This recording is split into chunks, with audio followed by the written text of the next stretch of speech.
എടാ ഞാൻ മലപ്പുറത്ത് പോയി, എടാ ഞാൻ മലപ്പുറത്ത് പോയതിൻ്റെ എന്നെ ചീത്ത പറഞ്ഞു ഈഴവനെ കത്തിച്ചതിൻ്റെ പ്രതിഫലനമാണ് ഈഴവൻ ഒന്നിച്ചൂടെ കൂടിയത്.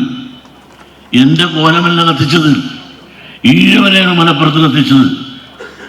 കുഞ്ഞാലിക്കുട്ടി ഉൾപ്പെടെയുള്ള മുസ്ലിം ലീഗുകാരി ഈഴവനെ കത്തിച്ചപ്പോൾ ആ വികാരമാണ് ഈ കൂടിയിരിക്കുന്നത് ഞങ്ങൾ.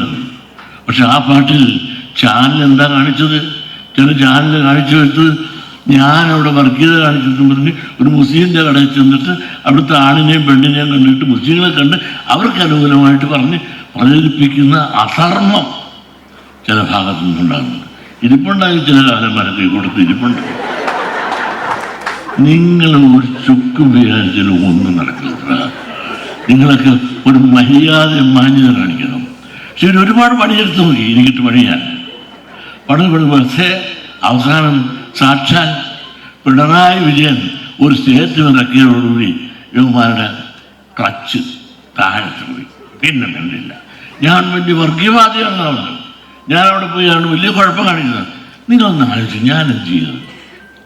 എൻ്റെ സമുദായത്തിൽ ദുഃഖം ഞാൻ പറഞ്ഞില്ലേ, പാലായിലും പറഞ്ഞില്ലേ.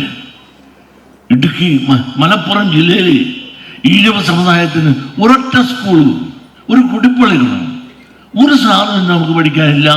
എൻ്റെ സമുദായത്തിൻ്റെ ദുഃഖം ഞാൻ കരഞ്ഞുകൊണ്ട് അവിടെ നിന്ന് പറയുമ്പോൾ അത് വർഗീയതയാണ്. അത് മുസ്ലിം ആധിപത്യമായിട്ട് എടുത്തുകൊണ്ട് അവർ മാത്രം ഇതെല്ലാം നേടിക്കൊണ്ടുപോകുക, അധികാരത്തിൽ നിന്നുകൊണ്ട് നേടിക്കൊണ്ടുപോയിട്ട് നമുക്കൊന്നും തരാതിരിക്കുമ്പോൾ ഇത് ഞാൻ അവിടെ നിന്നല്ലാതെ എൻ്റെ വീട്ടിൽ എൻ്റെ ഭാര്യയോടാണ് പറയേണ്ടത്. അവിടെ തട്ടത്തിൽ ചെന്ന് പറയണേ. അവിടെ തട്ടത്തിൽ ചെന്ന് ഞാൻ പറഞ്ഞു എന്ത് തെറ്റ് ഞാൻ ചെയ്തു? എൻ്റെ സമുദായത്തിന് ദുഃഖം പറയണ്ടേ?